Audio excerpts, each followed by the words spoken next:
ティが来るってよく言ってる人いるんですけど、絶対来ないですね。これなんでかっていうと、私たちの知性の根源っていうのは感情なんですよね。基本的に言うと愛なんだと思うんですよ。愛って何かって言ったら、やっぱり命っていうものと密接に関わってくるんですよね。自分の限りある命、それを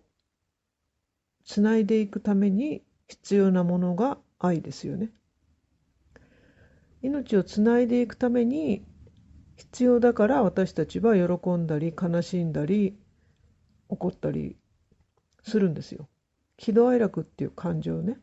は全部生きてるからこそ備わってるわけですよね。生きるってことと関係あるんですよ。命を脅かすものを私たちは恐れて、命を脅かされそうになると怒ったりするわけですよ。もし私たちが死なない場合ですね。死なない存在である場合は、一切そういう感情って必要ないんですよね。死なないので怖くもないですよね。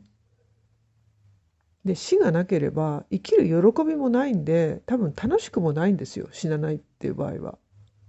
あくまで生きるって方向が確かになった瞬間に、私たちは喜びを得るわけですよね。例えばお金が儲かって嬉しいっていうのは、お金が儲かればそのお金で食べ物が買えるし、住む家も確保できるし、生存に有利になるから嬉しいわけですよ。でもそもそも死なないって分かりきってれば、お金も必要ないんですよね。だって死なないわけだから、なんでそんなもんのために血眼にならなきゃいけないんですかみたいな話になってっちゃうんですよ。だから生まれて生きて死ぬっていうこのサイクルがあるからこその、そういう感情があるわけですよ。で、生きるために私たち言語とかっていうのを発展させてきてるわけですよね。生きるための道具がまさに言語なんですよ。道具に過ぎないわけですね、本来。で、その、言語をね、習得する AI が今いますよね。で、ディープラーニングって言って、いろんなこの言葉を、吸収して、知能をどんどん進化させている AI がいるんですけど、彼らを動かしている原動力っていうのはあくまでアルゴリズムであって感情ではないんですよ。アルゴリズムっていうのはこう動きなさいっていう人間が下した命令ですよね。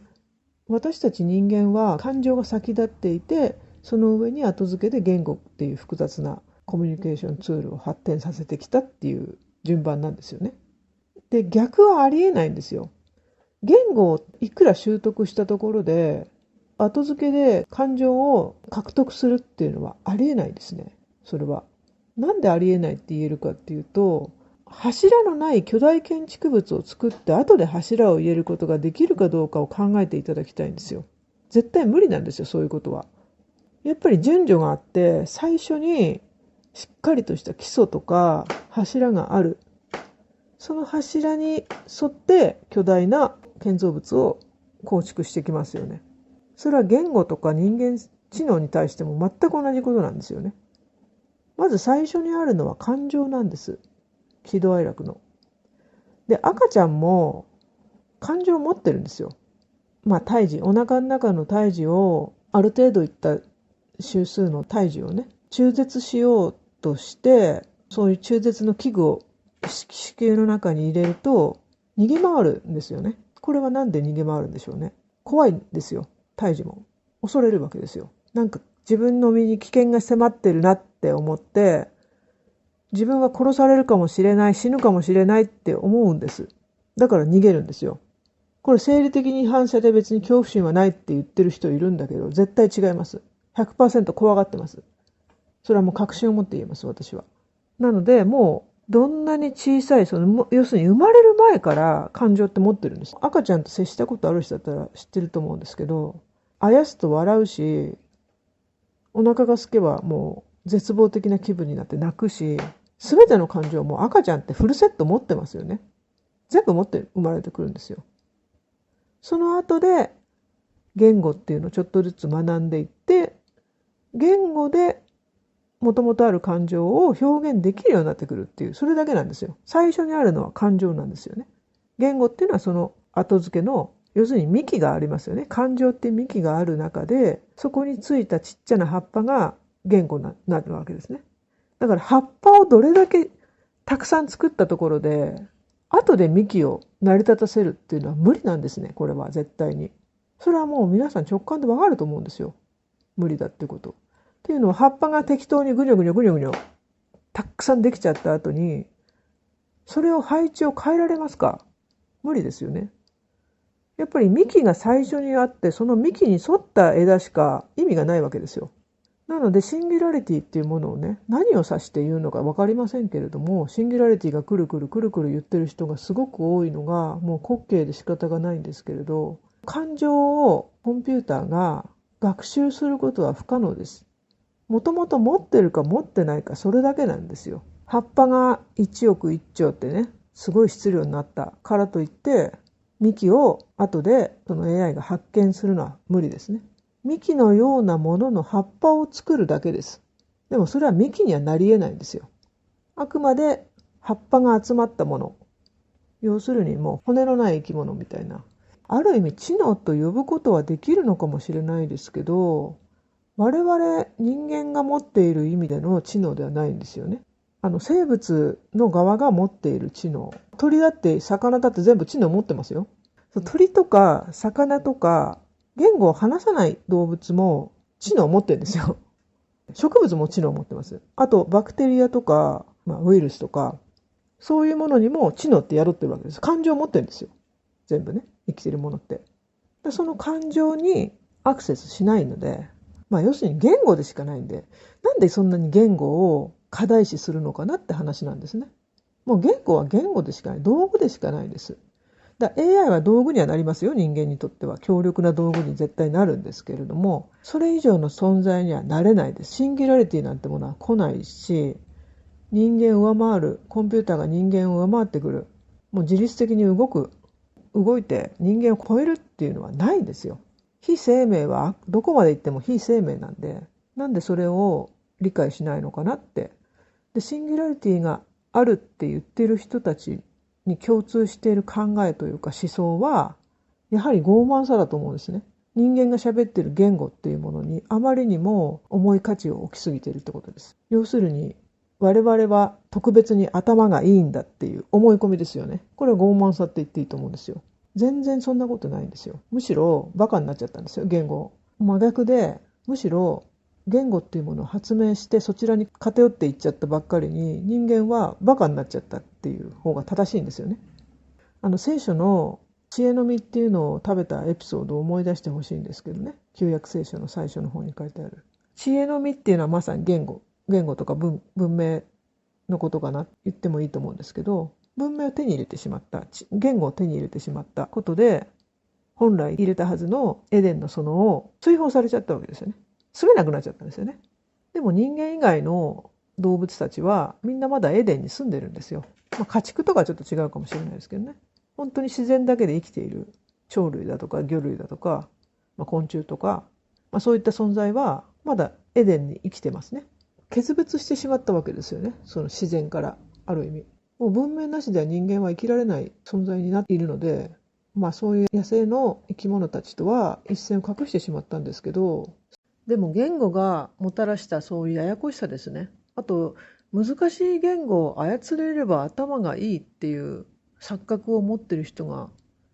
未だに多いなって思うんですね。そういう東大出たからすごいとかハーバード出たからすごいっていうのも全く同じかなって思うんですけど、すごい小難しい理屈をこねて、だから売春してもいいよとかね言ってる学者とかいたんですけどね、日本人に。そういうことを言うのがって知性なのかなって思っちゃうんですよね。ちょっとお前生きてもしょうがないから死んだ方がいいよみたいなことを小難しい理屈をつなぎ合わせた挙句そういうことを言っちゃう人がいたとしたら、それ知性なんですかね。私は違うと思います。やっぱり人々を幸福に導くような言葉なり、そういう技術的な発見なりね、幸福に導かないものは違うんですよ、それ。知性って呼んじゃいけないんですよ。難しい人にはできない技術を持っていても、それが人々をみんな不幸に陥れるようなものだったら、それ知性って言っちゃっていいんですかねっていう話で、すごくそういうことを何でもかんでも難しいことができる人、なんかこうランキングで上位に来る人はみんな頭が良くて肯定されるべきなんだっていうね、すごくそういう考えが私は違和感を持つわけですね。いや、それなんか一番大切なことは分かっているけど、何の難しい言葉も話せない鳥さんとか魚さんの方がよっぽど頭いいよねって思っちゃうんですよ、私は。まあそういう子供をちゃんと愛せる人とかね、すごいですよね。スズメとかも本当うちの家にスズメの巣作るんですけど、もう大切なことだけしかやってないんですよ。必要なことだけやって生きてますよね、彼らは。もう子供が生まれたら全身全霊ね、餌を与えて、子供に生き延びられる訓練を施して教育して、すごくそれを延々繰り返してるんですよ。まあ本当にシンプルで、